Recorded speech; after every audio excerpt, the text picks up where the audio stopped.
Salesforce, Vala Afshar. He has one of the best Twitter accounts that I follow, only second to Jose Maria's. Okay, but I'm sure this is going to be a fantastic talk. Thank you so much for being here. The place is yours. Definitely second to Jose Maria. My name is Vala Afshar. I'm the Chief Digital Evangelist at Salesforce. That's my Twitter handle. That's my email address. The magic of conferences like this is the conversations that happen after the two-day summit. So I welcome the opportunity to learn from you. So please feel free to reach out to me if you'd like to share your stories and connect. My favorite slide. No, I'm kidding. I'm going to talk about a lot of futures perhaps during the conversations. Please make your buying decisions based on what we currently deliver at Salesforce. So this is just a safe harbor statement. Before I start, I'd like to thank Telefónica and many of Telefónica's customers who are also Salesforce customers. You all inspire us to want to be a better company, to want to delight our customers. So really, thank you very much. It's an honor and a privilege for me to be here. I joined Salesforce a couple of years ago, but I was a customer for almost 13 years. I believe I began my digital transformation journey in 2003 when my company invited Salesforce to help us modernize our business and help us delight customers. So a lot of what I share is really from a perspective of a customer, not an employee. We started this wonderful event yesterday with Jose Maria talking about emerging technologies and how these technologies are creating new business model innovation, new opportunities for us to connect with our customers in a whole new way. The World Economic Forum believes that the era that we're in today is the intelligence era. They refer to it as the fourth industrial revolution. And you see the history of impactful technologies that define these eras. We saw yesterday in many of the presentations, also today, some of the technologies that are redefining how we go to market, how we build products. And these are just some of the impactful technologies, emerging technologies that define the fourth industrial revolution. It's also critically important to understand adoption of new technologies. When I left grad school, we didn't have Google. Just to give you a sense of how old I feel. So what has happened in my 20-plus year professional career in terms of using technology and seeing how technology is used in my home and work, it's incredible. And you saw this with Jose Maria's presentation as well. When you look at emerging technologies and you graph it over time, you're starting to see a vertical line that describes adoption. I'll talk a little bit about that. Just to put things to perspective, this was internet 1969. Less than a handful of nodes defined the internet. Some of the customers you heard today, and the date where they were founded. So I believe only one of the, so the internet is younger than all of the companies here. We talk about the Benjamin Button phenomena. And at the same time in 1969, NASA put a man on the moon. If you take all the computing power that NASA used to put a man on the moon, this is 1 million times more processing and memory power of all the computers that we used. Every one of us has a supercomputer in our pocket right now. Now, if this event was 10 years ago, and we put 100 people in this room, it's likely only 3 of them had a smart internet-connected phone. Today, I suspect all of you have it. In fact, multiple. You probably have a watch, a tablet, a laptop, a phone. So think about just this evolution just in the last 10 years. Pew Research in the US, 50 million US adults, 1 in every 5, is never offline. This is my alarm clock. I don't know you well enough to share personal information, but I'm going to. Radical transparency. This is never more than a hand length away from me. So I am one of those 50 million that's always connected. And I suspect many of you are also in the same category. Now, this is the internet today, 2018 January research, and it talks about the global population. We should recognize that almost 1 in 2 people still don't have internet access. If you look at the statistics in terms of 4 billion out of 7.6, roughly 1 in 2. 5 billion mobile phones, That's more than toothbrushes on Earth by about 1 billion, just to give you a sense of that. Well, only about 3 billion are smart devices. Companies like Cisco, Ericsson, others forecast we'll have 6 billion smartphones by 2020. So about 80% of the population on Earth will have access to smart devices. Again, a supercomputer in your pocket. This is what's changing behavior. This is why you saw the 6 customers that presented. Every company is a tech company. Every company is a data company. And every company needs to operate like a software company. Because the speed of innovation, actually velocity, speed and direction, has to meet your customers' expectations. So the notion that you're going to bring something to market 3 years, 5 years, 7 years from now, you don't have that luxury. We don't have that luxury. Our customers expect faster innovation capabilities. Now, as far as internet adoption, there's greater internet adoption in Europe than US. Again, these are 2018 stats in terms of internet adoption. So this is why you see, even though only 1 in 2 have access to the internet, internet plays a key role in terms of innovation, not just modernization, but also business model innovation. Now, here's the internet today. For anybody who's on Twitter, this is what I call money slide. You'll get a lot of shares with this slide. But 150 million emails in 1 minute. In 1 minute. Just to give you a sense, 18 million text. Time spent on messaging apps last year crossed time spent on social media. And 1 in 5 minutes globally on the web is on social media. 1 in 5 minutes. But messaging apps and text, there are now half a dozen companies that have over 1 billion monthly active users on messaging apps. Yesterday, about yesterday, Instagram announced they have over 1 billion active users. So you're a company, whether you're a Corte Inglés, you're BBVA, whomever you are, you have to understand that there's now an omni-channel world that you have to orchestrate. You can't rely on phone calls and emails. And any of you who have children, you know that the last thing you use on this is phone. It's all the applications that power the businesses today. In fact, every minute, 67 Amazon Echo shipments. There's now over 30 million plus active. 20% of U.S. households have Amazon Echo, and then you have Google Home. You'll have you'll have Aura, and all these other applications. What you're going to have is essentially what I refer to as ambient computing. Wherever you go, you have access to insights, and it's ambient in that the user interface is shifting more towards voice. So you will be at your office, you will talk to your CRM system, and it will give you insights.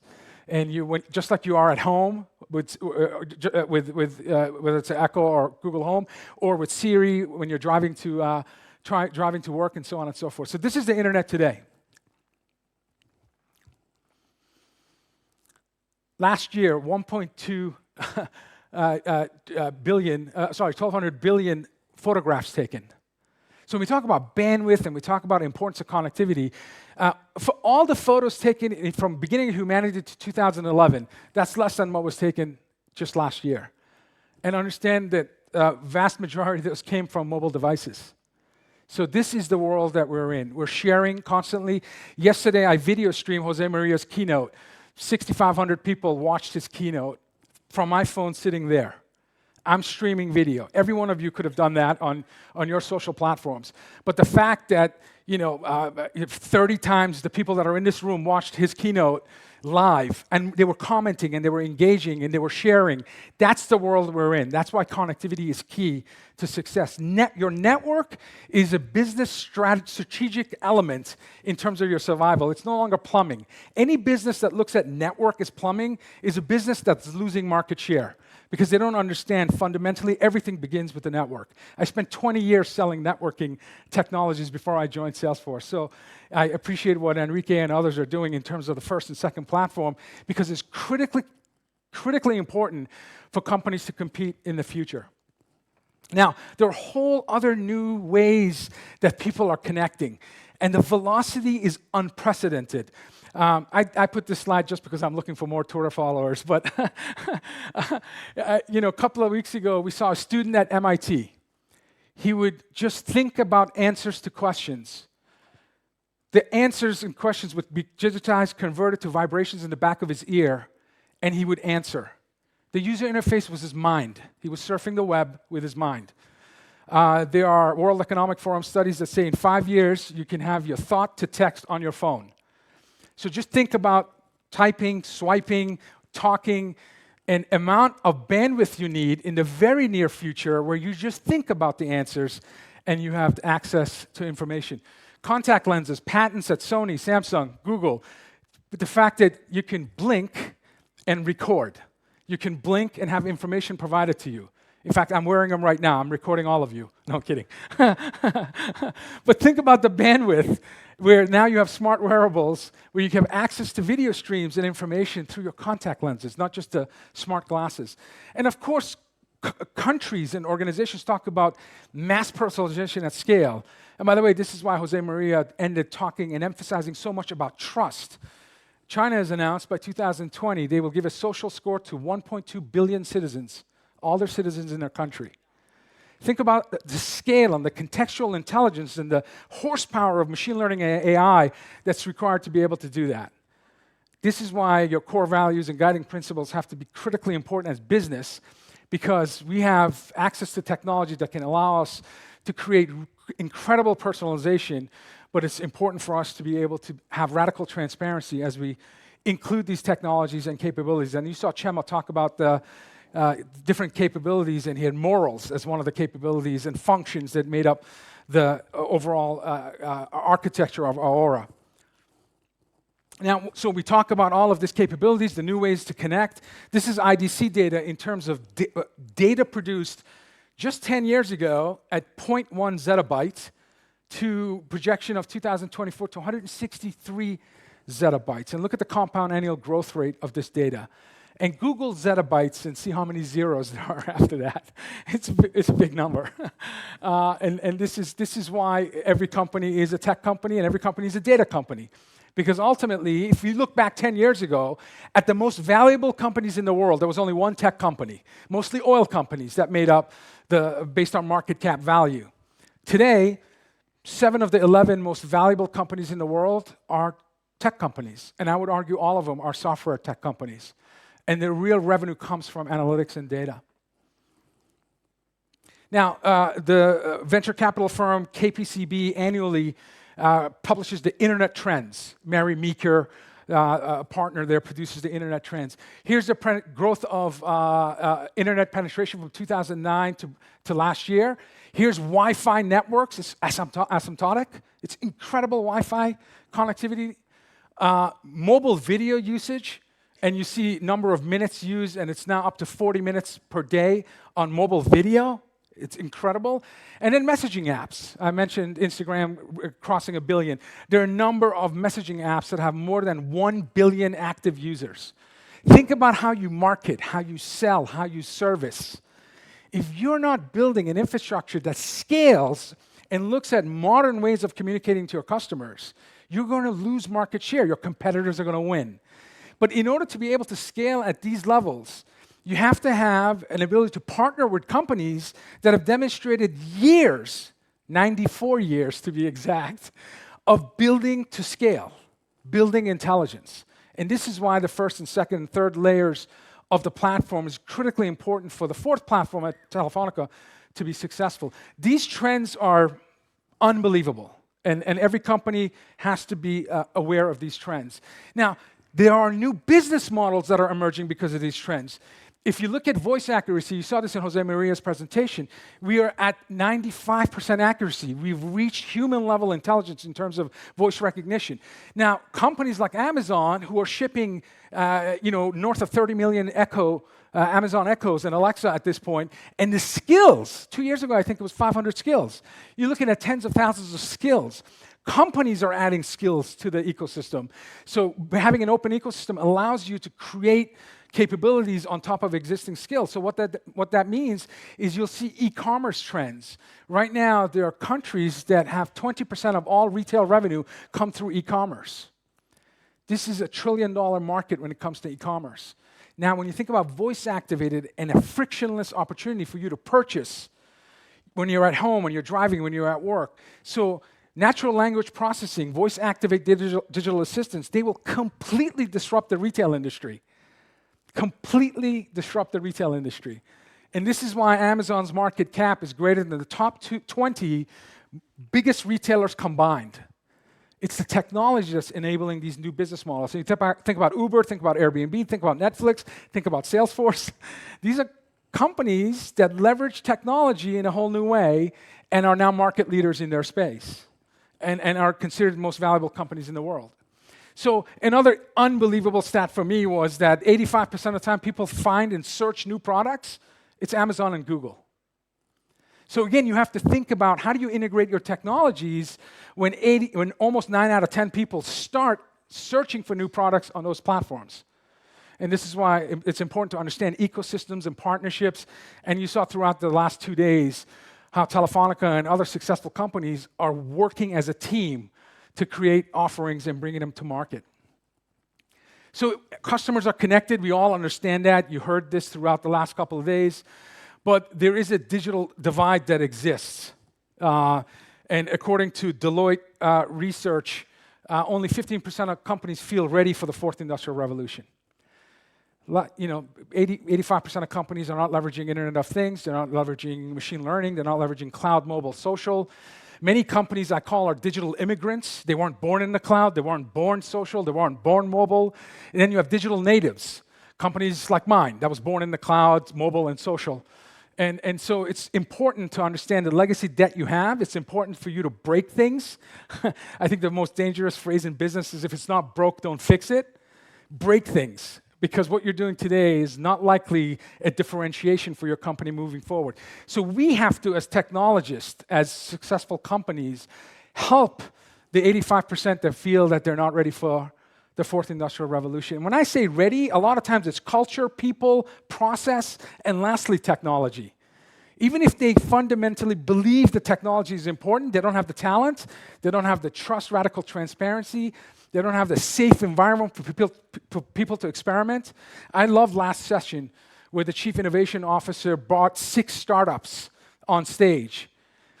You know, for a 94-year-old company to have a venture capital arm, inviting startups and then partnering with them, investing in them, that's a sign of what I consider when I was, reverse mentoring, working with younger companies to help accelerate innovation velocity within business. And we need that. All companies need that. The reason why Salesforce invests in over 200 startups, we're one of the most active venture capital, corporate venture capital firms in the world, is because we know no company is immune to disruption.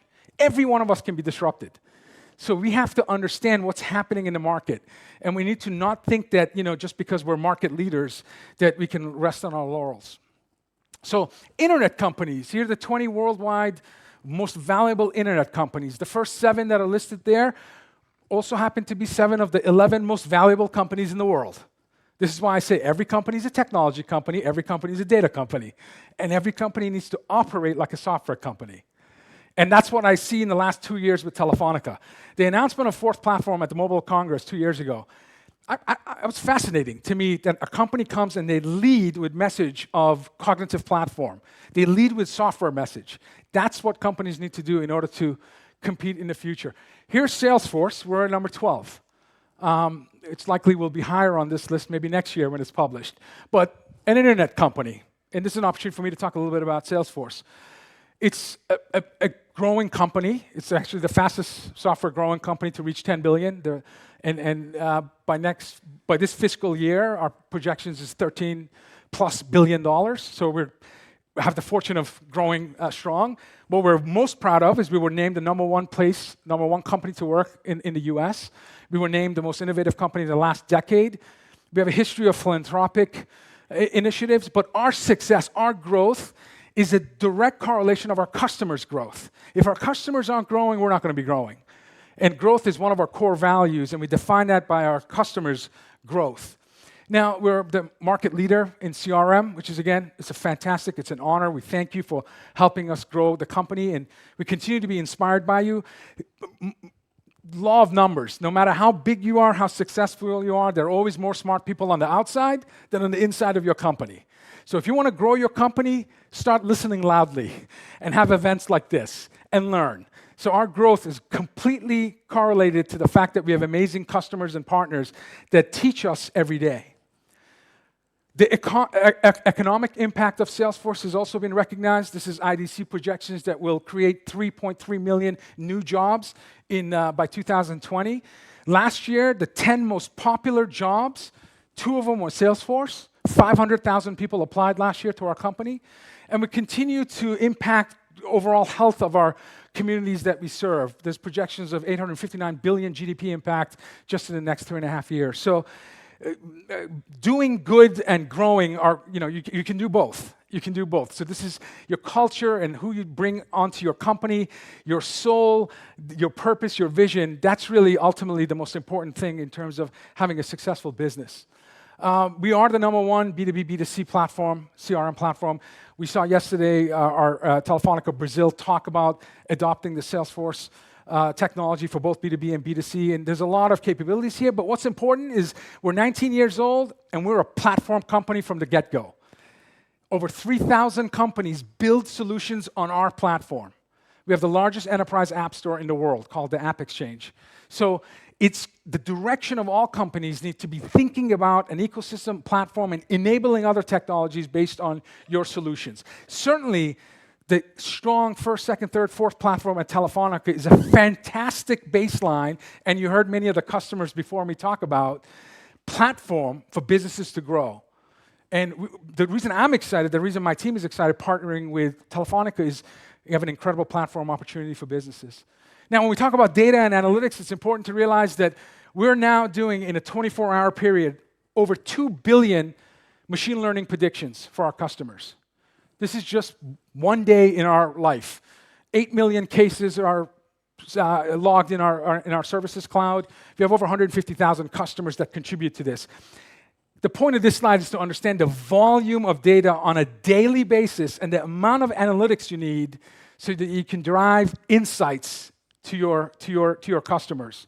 This is why every company has to be a data company. In the next few minutes, I'm going to talk about, this is research that we published last week.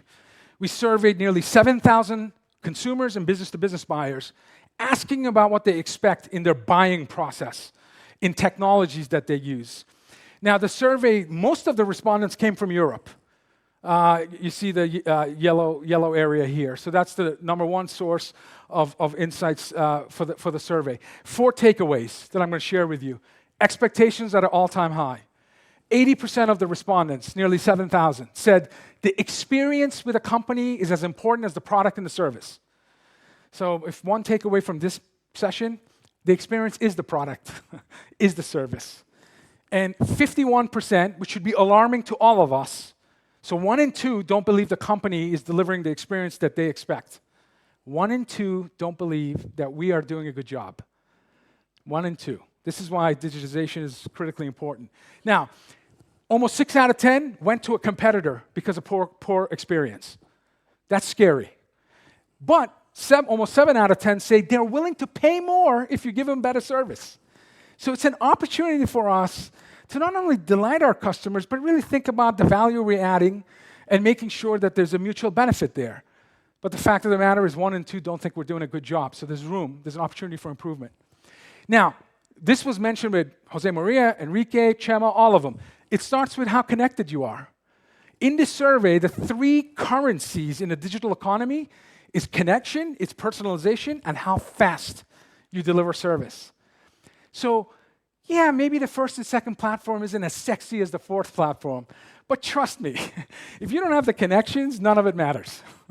So those are the 3 currencies. Every business, you heard it from El Corte, BBVA, all of them, are looking to connect in an intimate, knowledgeable way, and that's critically important. Second takeaway, customers want to do business with innovative companies. 52% of the Fortune 500 companies disappeared since year 2000. In the last 18 years, 1 in 2 of the biggest companies are no longer here. Every 10 business day, a company falls off the S&P 500. In fact, there was news 2 days ago of an incredible, one of the original companies of the S&P 500 falling off. I'm not going to name them. But my point is that innovation is key for your growth and sustainability and viability. Your customers expect that. So It's not it's innovation before they buy. These are the things they expect from you. Personalized communication. When you buy, they want mobile. They want to be able to have recommendations. And after they buy. After they buy is because think about all the companies that are successful, and you'll find one common thing. The marriage experience is better than the courtship experience. You can't just love them, then they buy, and then you say goodbye. That's not how it works. So today, customers have more information, more access to options than ever before. So you have to work hard for the total lifetime value of the customer, which means you have to have a good marriage, not just courtship. So this is what the expectations are of the 7,000 that responded to us. Now, the other thing is that these 7,000 that responded on average use 10 different channels to glean insights and make purchasing decisions. They have on average 6 preferences. So customers in the audience, how strong is your mobile app? How strong is your portal? Do you use text messaging and SMS, which by the way is the number one time usage is now messaging and text? Do you have online chat? Do you have a knowledge base? How active are you on social media? You have the most social CEO in the world representing this company. Every day, he's sharing his knowledge, which, by the way, reveals the culture of Telefonica. Telefonica is a giving company. It takes time for the top person in the company to share his insights, but that's an indication of the giving culture of this company. Now, if you're not understanding the fact that the 7,000 people on average are using 10 channels, and now you're relying just maybe your web or your phone to grow your business, you're going to lose. So it's critically important to understand the buying behavior and the access options that are now available. Third takeaway, technology is definitely changing buying behavior in a big way. I was surprised when I saw 59 and 50% of the 7,000 say chatbots and voice-activated assistants is impacting their buying process. I thought those would be lower numbers. I anticipated IoT, mobile apps for sure. 90% of the time you're on a smart device, you're on a mobile app. Only 10% you're on a web browser. So mobile apps is clearly, I understood that. That shocked me, believe it or not. So we all have blind spots. This is why research is important. But so this is an understanding of how it's impacting their buying decisions. Also, there's a better understanding of AI. Now, we use AI, and some people think Terminator, general AI. They're not necessarily looking at engines that make predictions today in business. But there's 10 times more likely view AI as revolutionary versus insignificant. Now, think about the most indispensable apps we use. When Amazon recommends products, you kind of like the recommendations. When Netflix recommends a movie, when Spotify recommends a song, the apps we love most at home, at life, are powered by machine learning already. So you are already exposed to AI. It's now businesses running applications with the same intelligence. So you saw Jose Marie talk about graduating in terms of use of analytics from descriptive analytics, answering the question, what happened? To diagnostic use of analytics, why did it happen? To predictive use of analytics, now that I know what happened and why, what do I think is going to happen tomorrow? This is where you need algorithms at that scale. And then lastly, prescriptive use of analytics. It's no good if you can predict tomorrow, but you're not doing something right now to make those things happen. Service professionals need to know exactly what to do right now to delight customers. Marketing people need to know how campaigns are performing. Salespeople need to know how to close opportunities by educating, inspiring. So prescriptive use of analytics is the magic of AI. And that's the optimization curve that companies need to have. We believe that, and we've invested in many startups, we have now close to 500 data scientists that work at our company, try to bring natural language, deep learning, machine learning capabilities across all our capabilities. And so AI should be a boardroom discussion. If you're a CEO and you go to a board and the board isn't asking you about your near-term AI strategy, you need to elect new board members. It's as important as cybersecurity, in my opinion. And if you think about the Analyst, Gartner, Forrester, IDC, Ovum, all of them, it's a definitive technology of the 21st century will be AI. So it can't just be on your radar. You have to actively be working on it. Now, when we work with Telefonica, Telefonica wants to know predictions on their sales forecasts. They want to know what they can do with their sales lib to improve productivity. Telefonica wants to understand and predict the temperature of a customer using the service capabilities, so you can understand what may be the potential net promoter score or CSAT. in their services business. They want to manage their marketing campaigns. They want to understand which campaigns are doing well, which are doing poorly, so they can adjust funds and be more productive in terms of creating awareness and trust in the market. So at the end of the day, companies like Telefónica or BBVA or Acorte that partner with us want to use technology to go from describing the past to telling the workforce what to do right now to be successful, prescriptive use of analytics. All of this has to be done in concert with training. I love the Ninja Academy at BBVA. That's the approach you need, because adoption of technology is directly correlated to your ability to train your staff. We decided several years ago, 3 years ago, that we were going to create an academy, put it online, gamify it, so you can incent by earning badges, create a competency-based education model where you take a course, you take an exam, you earn a badge. That's a new competency. In 2.5 years, we've issued 7.5 million badges. 7.5 million badges. So we have now an incredible ecosystem of people that understand how to leverage new technology to grow. This is free. This is available to anyone. So when we say 2 of the 10 most popular jobs in the US are Salesforce jobs, when people show us that they've taken enough badges, frankly, we don't even look at their CV. This is the new CV. In the modern era, how you can get educated outside of your traditional schooling is ultimately your career potential. So it's takeaway here, every company should think about reducing the education gap that exists by providing free material or affordable training material. According to World Economic Forum, 7 out of 10 middle school children will have jobs that don't exist yet. Think about just 10 years ago. Did we have a drone operator? Did we have a social media manager? Did we have a cloud architect? Did we have an Uber driver? Did we have an app developer? These are all jobs that were created in the last 10 years. Chief digital evangelist, what is that? So this is why education is important, because your future of work will be folks that are looking at biases in machine learning algorithms. You're going to have algorithm architects, bias architects. You're going to have liberal arts design thinkers that will be part of your workforce. So you have to think about constantly educating your community, your stakeholders, employees, people, partners. It's critically important. And we believe that. The last thing on the research is that trust is on the forefront of buyers. It is and has to be your number one core value. Absolutely number. We have 4 core values at Salesforce: equality, innovation, growth, and trust. But if you were forced to only have one, it would be trust. Now, in the survey, the buyers want to have better contextual intelligence. They want better service. They're willing to share data with you as long as you give them value in a meaningful way. This is critically important for companies that are becoming data companies. Now, here's the paradox. 95% want to trust and be loyal to a company. But look at those stats in terms of they don't think companies have their best interest in mind. They don't think they're uncomfortable with companies using their data. That's 1 in 2, or more than 1 in 2. There is a trust deficit in the world today, especially in the tech industry. And the last several months has definitely scaled, but whether it's cybersecurity or misuse of data, it's our responsibility to recognize that this is a real issue. So you will get disrupted by companies that may have inferior product than you, but they have better trust with their customers. Think about that. Build the most beautiful product in the world and lose because they don't trust you.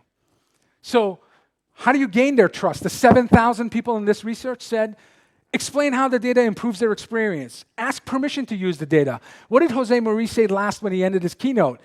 Give control of the data to your customers. If they don't want to use a specific data, they should be able to delete it. Now, of course, GDPR, which was launched May 25, is going to drive some of this behavior. Think about marketing organizations that are going to have their databases shrunk because they're not able to adhere to some of these standards. Trust has to be your number one core value.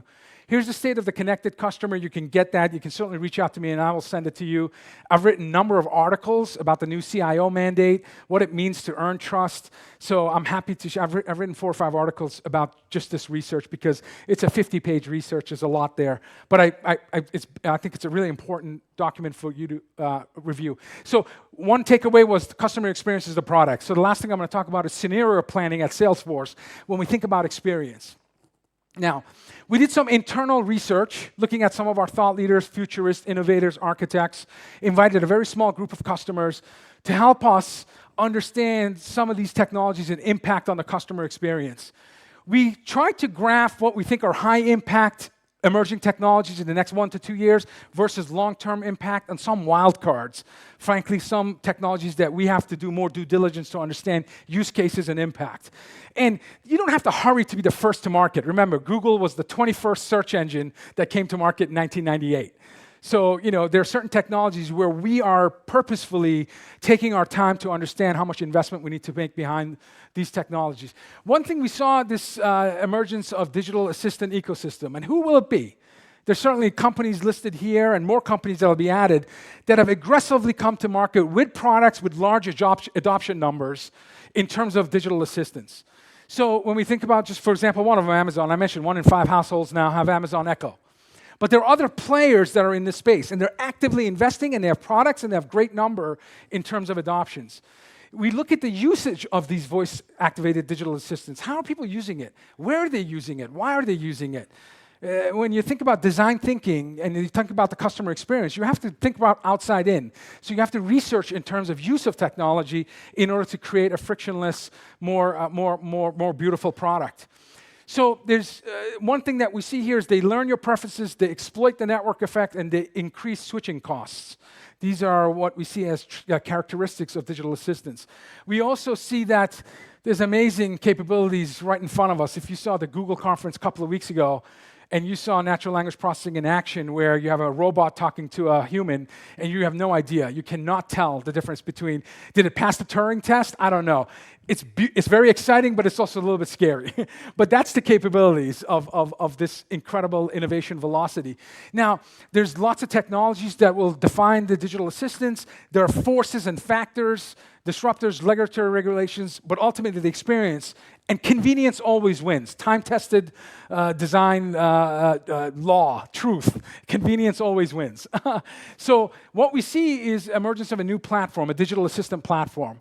This is what we see at Salesforce, and we're trying to research and think about what that means for us. Now, this digital assistant, you have to think about the user interface, you got to think about the skills that you need, you have to really think about how you integrate the product in your life. Now, your life is at home, it's on your commute to work, it's in your office, it's your entertainment. So you also, when you're thinking about scenario planning and design thinking, you have to think about where the product and technology is being used. So we're researching that, and we're finding that there are 3 scenarios you need to think about when a digital assistant, that's what we're thinking about. First is that you'll have discrete digital assistants for different capabilities and functions. Scenario 1. And that will have impact in terms of the APIs that you'll provide and who you partner with, what to bring to market, at what time based on the market adoption in different sectors. So scenario 1. Scenario 2, there's a personal and work. You'll use different digital assistants depending on where you are. So your identity, location, and time will define the type of digital assistants you will use. And who are the contenders? And this list continues to grow and fluctuate. But you have to keep an eye on what people are doing. And then the last scenario is a universal digital assistant platform. And this is going to take care of your home and work. So I will talk to it to figure out what Netflix movie I'm going to watch. When I get to work, I'm going to say which opportunities in sales should I call, which service cases I need to close, which marketing campaigns I should stop funding because it's not working, it's not adding leads to the top of the funnel, it's not closing business. So it's just one. So 3 different scenarios. So what forces might push each scenario? You have to research and think about that. You have to talk to your customers. You have to understand industry. How can your customers play and thrive in each? Which customers need what and what partners you need to continue to do business with in terms of bringing innovation to market. These are things to consider. Need to prepare for all scenarios. What does that mean for your service organization when digital assistants will be the #1 choice in terms of engaging with your brand? And what timing? Do you have a heightened sense of urgency because you're in retail and you know that if 85% of product finds is at Google and Amazon, and they're leading in voice UI digital assistants, how do you sell your products and merchandise when that's the #1 place a person will go to shop, a digital assistant? So scenario planning is key for you to build something, bring it to market, and not realize that it's obsolete or the market fit doesn't quite match. And the speed of innovation and adoption is such that if you're not constantly doing scenario planning, you can't be an innovative company. We've been named the most innovative company by Forbes for the last 10 years.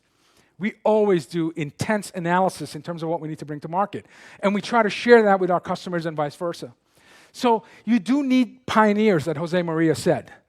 You can't stand still. You stand still, your competition is going right by you. Right by you. So you can't be comfortable. You have to intentionally struggle. So you need customer innovators. Again, events like this. I had lunch yesterday with 10 Telefonica customers. I learned from all of them. I hope they connect with me because I want to bring them into my company and have them shape our roadmap. You guys, Telefonica, you need to do this every month. Sorry, at your budget.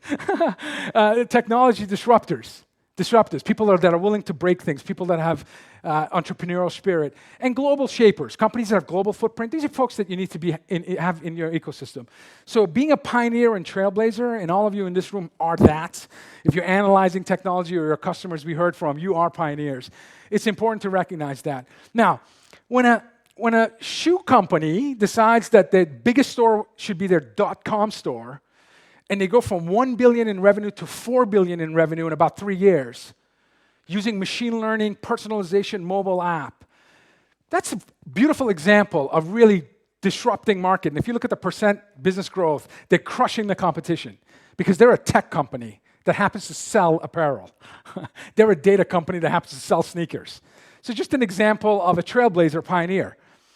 You're an escalator elevator company. Now you happen to move about 1 billion people a day, but now you do predictive and prescriptive analytics. We're using IoT and machine learning, and you're letting your field service folks know that the escalator feels like it might break. And you're going there proactively servicing so that you don't have disruption for your clients. Elevator companies doing this. Sneaker company, elevator company. Just think about, these are maybe not necessarily sectors you think are the most innovative. And this is why I think trailblazers can come from anywhere. Ducati. Their motorcycles are connected to sales, to service. They know the exact diagnostics of the bike. They know the driving patterns, riding patterns of their customers. They can recommend an upsell depending on the profiles and personas they're building. A bike that's 100% connected. Elevator company, shoe company, bike company. Just giving you examples outside of different industries. And of course, we have incredible innovation. I don't have enough time to go over all the amazing work that's happening in this space. But there's massive amount of disruptive work that's taking place here. And, a lot of it is back office, I would say, improvements, like what Telefonica is doing with advanced machine learning and creating capabilities and insights and how they sell, how they service, how they market, that you weren't necessarily exposed to. Maybe we do that next time. But there's an amazing amount of innovation that's happening behind the scenes to power the 4 platforms. A famous futurist. The illiterate of the 21st century will not be those who cannot read and write, but those who cannot learn, unlearn, and relearn. The most important skill in a digital economy is for you to stay teachable. What are you learning? What are you teaching? How are you growing? If you're in a career or a function in the last year, you haven't been exposed to some of these emerging technologies, new business models, customers, you haven't worked with the amazing analyst community, you're the 21st century illiterate person. So keep that in mind. And last slide, a local artist said that everything you can imagine is real. It's never been more true today.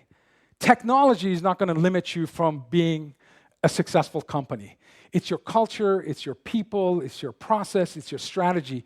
It's not technology. Technology is amazing today. It's the other components that you need. But the same famous artist said, inspiration does exist, but it must find you working. Digital transformation is hard. And if you're not working and you're not partnering with the best and brightest people, it could be impossible. So if you want to be inspired, move, connect, collaborate, invite, just like this event, and magic can happen. I appreciate your time. Thank you very much. Thank you. Thanks.